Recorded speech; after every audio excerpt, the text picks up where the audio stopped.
아버님이 사진관을 하면서 거기서 어린 시절부터 성장해서 고등학교 다닐 때까지 다녔죠. 아버님께서 요 앞에 있는 중앙공원 앞쪽에 청주 사진관이라는 사진관을 하시다가 요 근처 시내 중심가로 다시 이사를 오면서 다시 사진관 자리를 짓고 그런 다음에 현대사진관이라는 사진관을 개업하셨어요. 그래서 저는 어려서부터 태어날 때부터 사진관집 아들로 평생을 사는 거예요. 어려서부터 아버지가 사진관을 경영하면서 아버지가 전국 사진 촬영대회도 나가시고 나면 꼭 따라다녔어요. 그리고 내가 모델로도 여러 번 섰어요.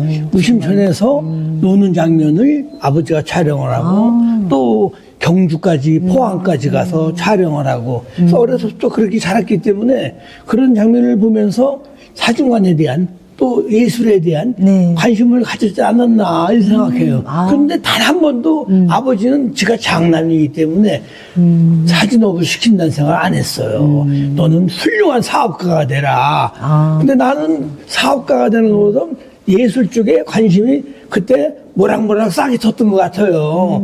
그래서 꼭 그림을 그린다는 생각을 안 했지만 점점점 그림을 좋아하게 되고 또 고등학교 가서는 또 대학을 가는 미술대학을 간다는 생각도 하게 되고 그렇게 성장했죠. 참 지금 다시 한번 생각하고 싶지 않은 그런 과거지요.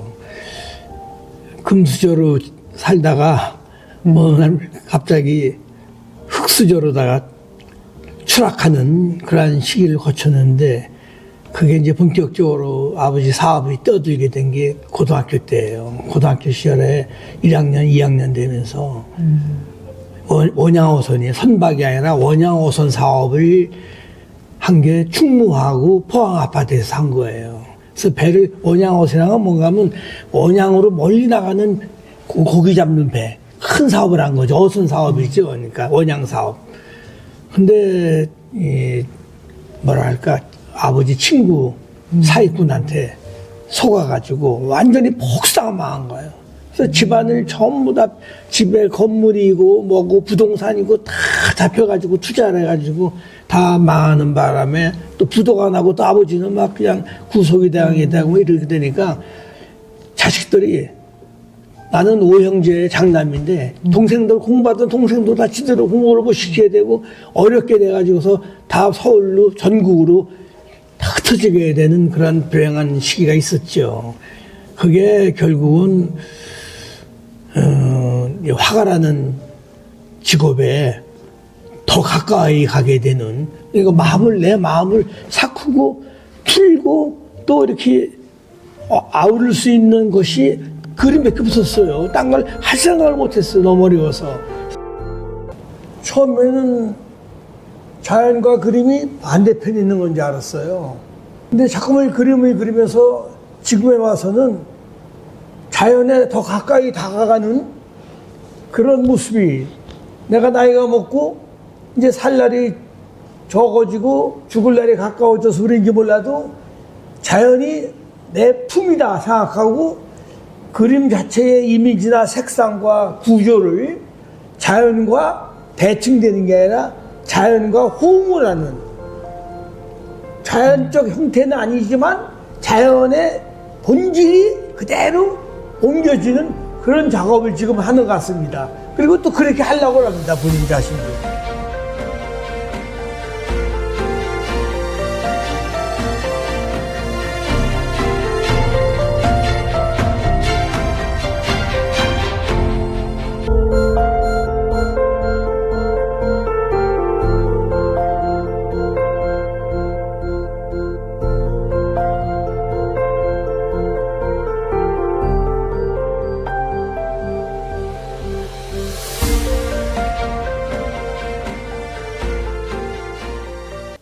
현대미술은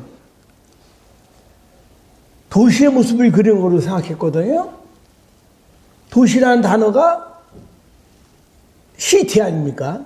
시빌리제이션이라는 개발이라는 데서 나온 거예요. 시티라는 것이.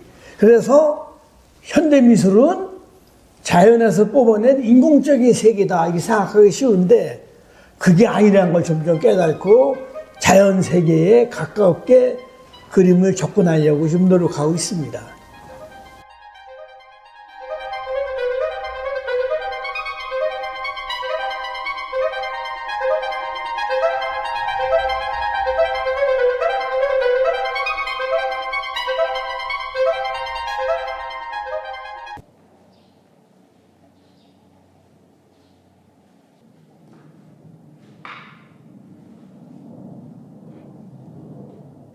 이게 1969년 제18회 국전 때 출품해서 입선한 작품이에요. 이게 저긴 저 작품이에요. 저 작업할 적에 완성 거의 다 됐을 적에 찍은 사진이 이 작품입니다.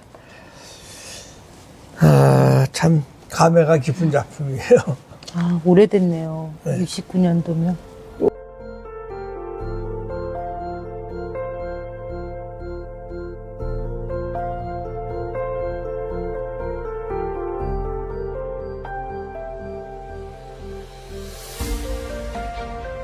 대학 때, 그때 아르바이트 하면서 대학 다니라고 고생 많이 했죠. 장학금을 사면 탔으니까 수석장학생으로 장학금 면제가 됐으니까 학교는 다닐 수가 있는데 그림 그릴 돈이 있어야죠. 재료를 샀을 게 있어야죠. 밥을 먹을 돈이 있어야죠. 그 돈을 벌어야만 됐어요. 아버지가 사업에 실패하고서는 서울로 올라와서 다시 옛날 사진업을 부활하려고 막 그때 고생할 때인데 그게 쉽게 안정이 안 됐어요. 그래서 가정교사부터 학원 강사 이런 등등을 많이 했는데 그 유명한 이봉산 교수님이 그 서울 올라오셔서 서울에서 그 인사동에서 아카데미 미술 학원이라고 학원을 운영하는데 거기 입시반 강사로 날 채용해서 그 강사를 하고 있었죠. 1학년 입학해서는 기초실기만 주로 했죠. 근데 2학년 때 그 유명한 하종현 교수라는 분을 만났어요. 네. 그때 우리가 20대 초반 때 30대 초반이었던 분이에요. 그러니까 청년 작가 활동을 하는 교수를 만나서 그 교수님이 하는 걸 보니까 대상을 보고 그리는 그림이 하나도 없어요. 전부 다 새로 자기가 구조를 만들고 컴포지션을 하고 하는 새로운 세계를 그리고 있는 거예요. 그래서 그림을 보고 그리는 게 아니라 속에서 꺼내는 거구나. 창작적 구조를 만들어내는구나. 그걸 일찍 깨달았어요. 그래서 2학년서부터 바로 비구상화를 하기 시작했는데 저 같은 경우에는 다른 사람들은 추상 표현주의를 했는데 나는 기하학적 구조가 더 마음에 들었어요. 그래서 기하학적 구조로 일찍이 작품 활동을 하기 시작했죠. 처음 그렸는데 아주 잘 그렸다는 소리도 듣고 또 동경 유니버시아드 올림픽 기념전이 있었는데 그때 공모전에 내서 입선도 하고 또 뭐 그렇게 뭐 그런 재능을 인정받고 3학년, 4학년을 올라가면서 계속 본격적인 추상 작업을 하고 기하학 추상의 그 재능이 그때부터 이제 서서히 나타나기 시작했죠. 어마어마한 사건이 생겼어요. 그 사건이 뭘 말하는가 하면 국전을 반대하는, 국전은 모방 예술이다. 창의적인 예술로 해야 된다 해서 만든 게 한국일보사에서 장기영 사장이 만든 것이 한국미술대상전이에요. 국전이 대통령상이 상금 150만, 200만 원 줄 적에 한국미술대상전 대상 작가가 1000만 원을 준 거예요. 그러면서 활찌게 그게 1970년이에요. 그래서 그 작품을 졸업하고서 열심히 군대 가기 전에 그 작품을 꼭 화서 내고 가야 되겠다 해서 출품을 했는데 그때 김한기 씨가 바로 어디서 내가 무엇이 되어 다시 만나려는 제목을 가지고서 타이틀로 대상을 탄 거예요. 그리고 박서보, 그 유명한 박서보 교수가 우수상을 타고 김재관은 입선자 30명 중에 한 사람이 된 거예요. 그 작품의 연작으로 최근에 다시 만든 게 저 작품이에요. 네. 그러니까 저 작품이 지금 저 작품 원작이 국립현대미술관에서 전시하고 있어요. 지금 현재 5월 말인가 6월 말까지 전시를 하고 있어요. 반년 동안 작년부터 했는데 그래서 기하학적인 작가로 가는 하나의 운명을 저 그림에서 만나게 된 거죠. 그림은 평면만 보이잖아, 앞에만. 그게 회화의 장점이어서 큰 단점이에요. 입체가 없잖아요. 앞면만 보이는 거지. 그래서 앞면과 뒷면이 다 보이는 그림을 그리고자 하는 것이 이 그림이에요. 그래서 평면을 깨트려가지고 뒷면에서 나온 색채가 앞으로 빠져나오게 해서 평면과 입체를 넘나드는 그러한 이 탈회화적인 회화를, 창의적이고 독창적인 회화를 만들려고 하는 것이 지금 이 작업입니다.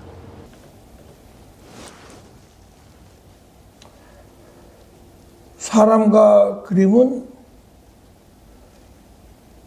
자연을 신이 만들었다면 그림은 사람이 만드는 게 아니고요. 아티스트가 만드는 거예요. 아티스트는 그냥 일반적인 사람하고는 다른 사람이에요. 창조를 하는 사람이에요. 신이 창조를 하는 사람 아닙니까? 그러니까 사람이 그냥 일반적인 시민과 같은 레벨에 있는 사람이 아니에요. 아티스트라는 말은 거기에는 창작을 할 수 있는 힘을 가진 사람만이 아티스트라고 얘기하는 거예요. 그러니까 신과 아티스트는 어떻게 보면 공유하는 부분이 많은 거예요. 저는 그런 생각을 하고 삽니다.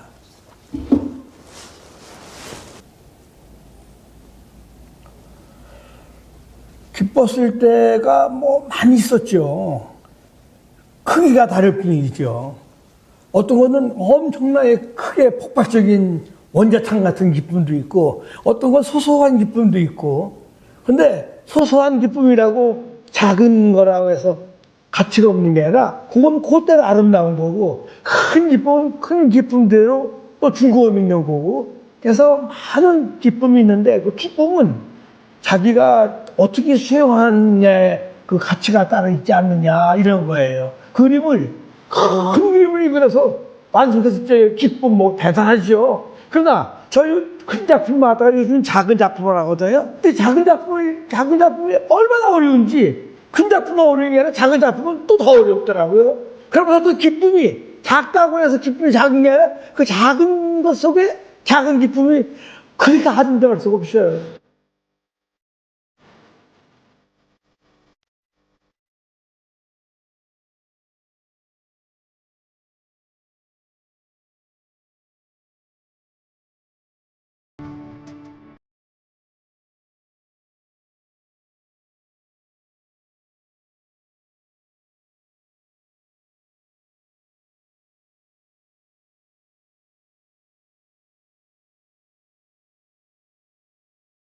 집에 가서 평소에 그런 말 하지도 않던 마누라한테도 칭찬받을 적에 또 얼마나 기쁩니까? 그래서 기쁨과 즐거움은 항상 어디든지 있는 거고, 그 가치를 내가 어떻게 수용할 수 있느냐, 그게 더 중요한 게 아닌가, 이런 생각을 합니다.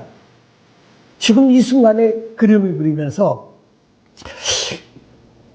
잘 그리는 그림을 그린다는 생각보다 이게 내 작품의 마지막 작품이 될 줄 모른다는 그러한 결심을 하고 작업을 해요.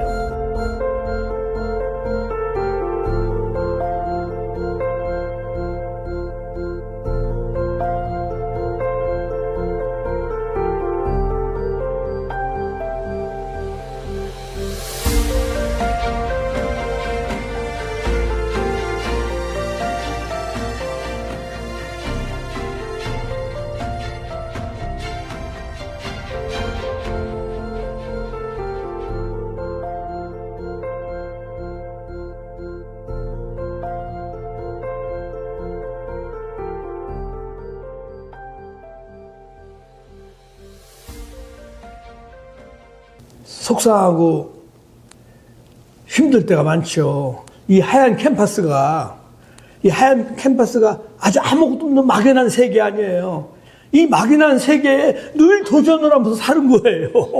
이 속에 어마어마한 세계가 또 전달될 거라는 생각을 하면서, 아니 이 캠퍼스는 한 항상 나한테 어마어마하게 고통을 주고 나를 학대하고 나를 괴롭히고 그런 다음에 그 고생을 하고 나면 잘 가꾼 논과 밭에 농산물이 농작물이 잘 이루어지듯이 잘 내 에너지가 투자되고 나면은 이 하얀 캔버스가 나한테 어마어마한 행복을 주는 거예요. 그래서 그러한 마음을 가지고 항상 기대하고 그러면서 또 이 캔버스가 배반하지 않게끔 내가 최선을 한 수밖에 없다. 그래서 하나의 이 캔버스는 그림을 그리면서 나의 운명이다. 운명의 만남으로 이루어지는 것이 그림이 아니냐. 이렇게 생각합니다.